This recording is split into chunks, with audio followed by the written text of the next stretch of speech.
Well, there's been some pretty major news in business and economics this week as Congress and the president were able to reach a deal on raising the debt ceiling. And now that has been passed in the House of Representatives. It's on its way to the president of the United States' desk. And joining us now to talk about the impact of this deal on our local, state, and federal economy is Dr. Michael Greiner from Oakland University School of Business Administration. Dr. Greiner, thanks for being with us today. Great to be back, Tyler. Happy Friday.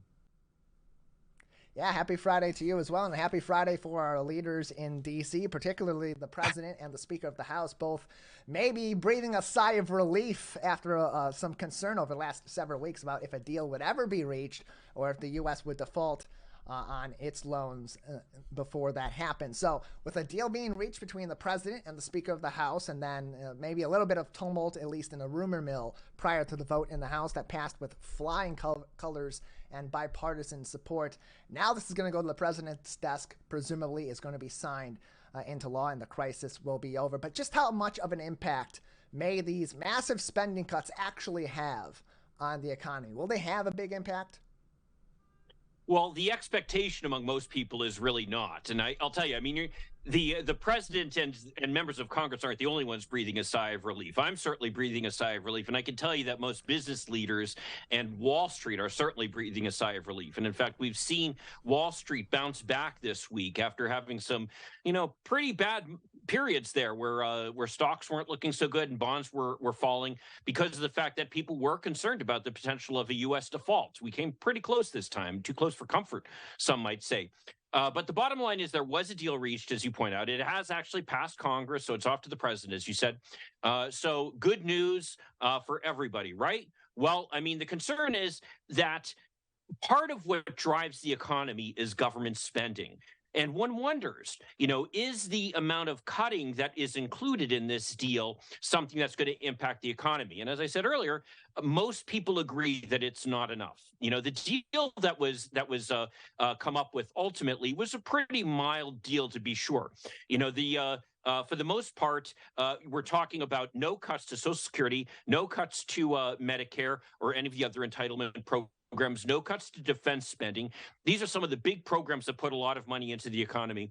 And the only place that you're seeing any cuts, if you could call them that, would be in what's called domestic discretionary spending. But that's only about 1/6 of the total federal budget. And that does include things like, say, spending on the environment, on climate change, on education, on research, on commerce, that type of thing. All issues that are near and dear to our hearts. But the truth of the matter is that basically what was agreed to is a cap, kind of continuing the current funding level. So we're not seeing a real cut there. I mean, maybe a little bit when you take inflation into account, but not enough really to have any serious impact on the economy. One interesting thing that is included in the deal that probably shouldn't be a surprise to most people based upon prior statements that the president has made is the ending of the pause in student loan payments. This is something now that's been going on since the beginning of the pandemic, and it's been extended a number of times. And of course, there is before the Supreme Court, and we're waiting to hear from them as to whether the president can move forward with forgiving the student loans. And we've talked about that many times in the past here as well. But one thing that was made clear is that if the student loans are not forgiven, or even to the extent that they're not forgiven, any payments that are due will have to resume by the end of August. So no more pauses of student loans. And for a lot of people, that could make a bit of a difference for them in the disposable income that they have. And of course, that's the thing that we're always worried about. Is this taking money out of the pockets of people? Because consumers are really what drive the American economy. And if money is being taken away from consumers, then that means that there'll be less money to be spent in stores and with manufacturers and at restaurants and with other services. So I think that's really the biggest concern that we have when we look at this deal overall. And on top of that news, which is good news for some, not so good news for others, and completely neutral in the results, it seems, in terms of the impact it's going to make in the near future, at the very least. Some good news out of the state of Michigan. It's looking like Michigan companies are really taking a dominant role at the top of the food chain in the mortgage industry, with both United Wholesale Mortgage and Rocket Mortgage, the top two. United Wholesale Mortgage taking over the #1 spot from Rocket Mortgage by recent metrics. So is this a new boom industry in the state of Michigan? Is Michigan really becoming, maybe not so much as it was in the past, the Motor City in Detroit, or the automotive state, but more the mortgage state? Yeah, well, I think we still are the Motor City, but, certainly finance has become a big business here in Michigan. And, you could say maybe part of it goes back to the fact that, a lot of the automakers had their own financing arms, which, were actually in some respects the most lucrative part of the auto business for them. But these are two separate companies here, Rocket Mortgage, which used to be called Quicken Loans, and United Wholesale Mortgage in Pontiac, which used to be called Shore Mortgage. These two companies now are the two dominant firms in the mortgage lending space. And it's really quite remarkable, actually, about this. And it's really a good news story for here in Michigan, because not only are these two locally grown companies, they're headed by people who are both kind of local folks. Matt Ishbia, the owner of United Wholesale Mortgage, he's actually a Michigan State alum who played basketball there under Coach Izzo.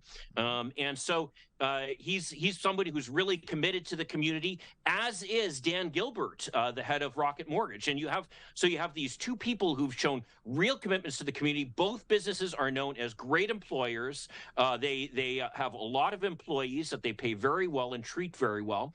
And the level of community commitment that you've seen from both these companies and their leadership really has been remarkable. In fact, I'll tell you a story.